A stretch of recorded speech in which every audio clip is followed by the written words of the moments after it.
What's good? Half Blind back with another College Football 25 video, and today we're going to be going over what we know so far about the Dynasty before EA actually comes out with some of its reveal information at Campus Huddle, which is hopefully going to be coming soon. We don't have any exact dates on it, but what I wanted to do is go over what we've seen so far in terms of writers releasing things and talk about what we may be seeing in Dynasty. A lot of it seems to be pretty confirmed because the writer of this article went out to the EA event where they unveiled it to writers and some content creators.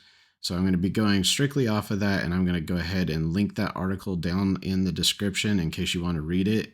But that's what I'm going to be quoting off of. If you guys want to, please like, comment, and subscribe. My goal is 1,000 subscribers before the College Football 25 game comes out. And hopefully that means we will have enough people to start up some cool things like a Dynasty and things like that, and I'm really looking forward to doing that. But let's get into some details about what it could look like.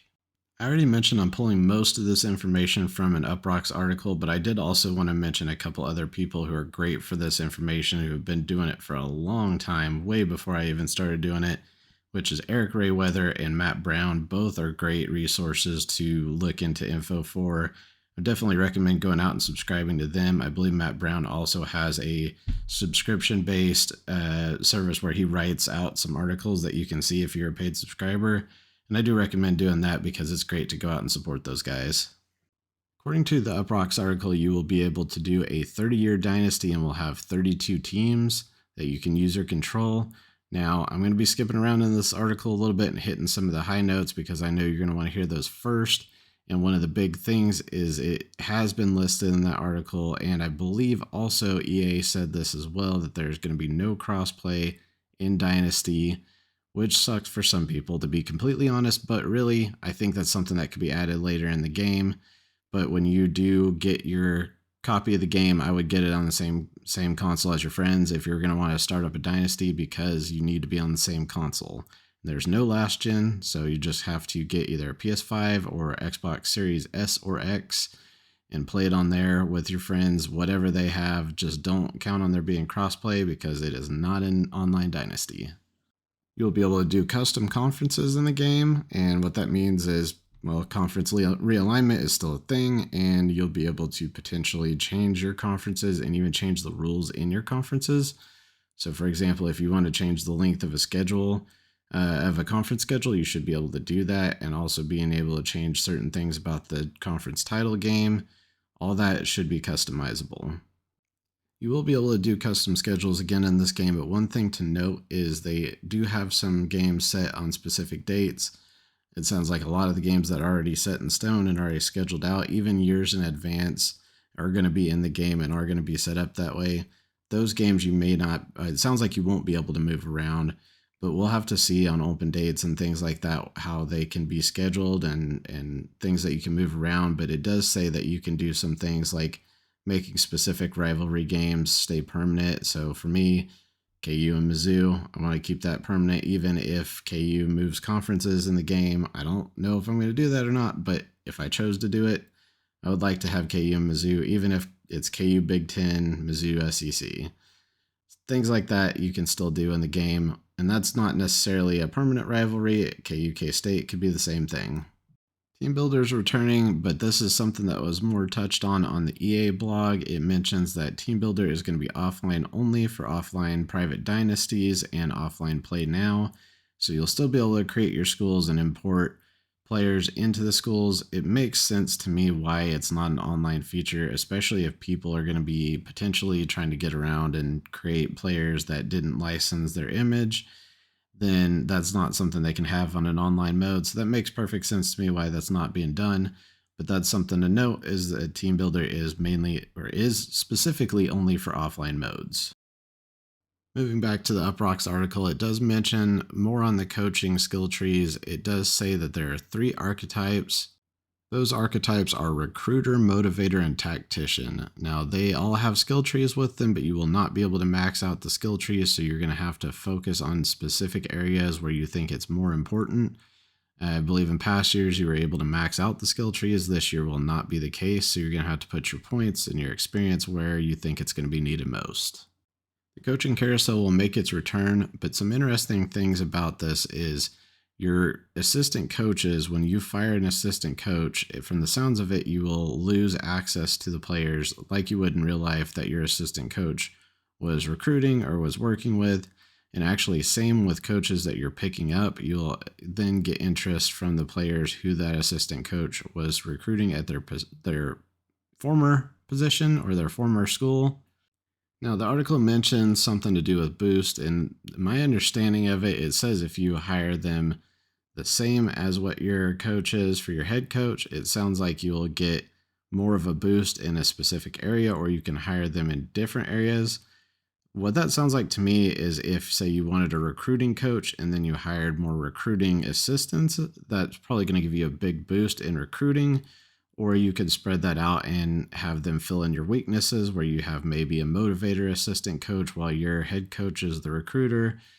That's how it sounds to me. It wasn't really fully specified there. I'd like to know more details, and hopefully we will when they does a full deep dive here, hopefully soon in the next few weeks. Recruiting, where I think a lot of people are going to be most interested in seeing details, is from reading the article, it sounds like there are going to be specific deal breakers that make it to where, for example, proximity to home. If you have a recruit that has a deal breaker saying that, well, you're in Kansas, but I'm in California, they're not going to actually go to your school. They're not even going to consider it because that's one of their deal breakers and it's just not going to match up. I used different examples in the article, but that's how it pertains to me. So that's how I used it. But I think you get the picture there. And then there's also going to be a switch back to, it sounds like, an hour-based method. If you played the old games, they originally at one point had hour segments where you can block off certain amounts of time for each recruit. Sounds like that's going to be back and not so much of the point system. It sounds like the transfer portal is going to be in the game, and if you don't meet your players' deal breakers, they will end up going into the transfer portal, and you can also actually move players to or convince them to go into the transfer portal. Same with trying to keep players out of going to the NFL early, things like that, which is normal from the last year of the game. But this year with the transfer portal, it sounds like you're going to be able to encourage players to leave to get a scholarship freed up, or you're going to be able to try to get players off the transfer portal, and you're going to have a better shot with those players out of the transfer portal if you had a coach that recruited them out of high school. So that's pretty cool that they included all that depth into the recruiting process.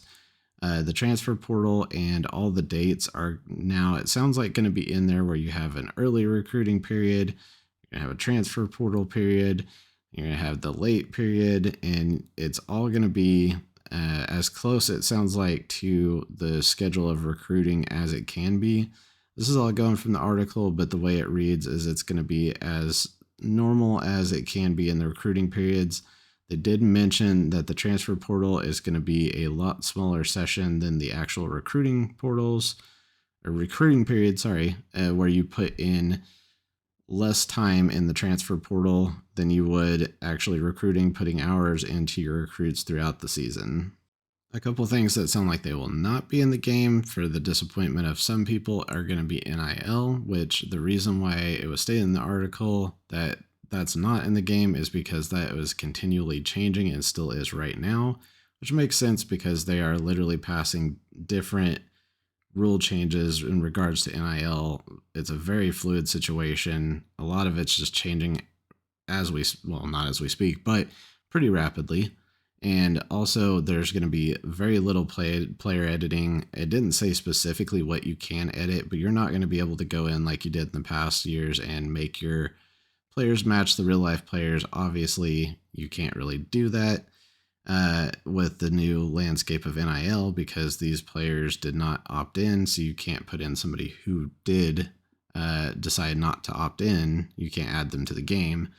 And then also no exporting of draft classes to Madden. That's going to be something that a lot of people are disappointed in, but it makes sense. The way it was described is you can't license players 2 times.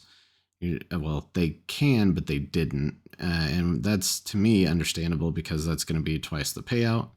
You're going to be paying for licensing to an NFL game as well as the college football game, and it would have to be probably done to every single player.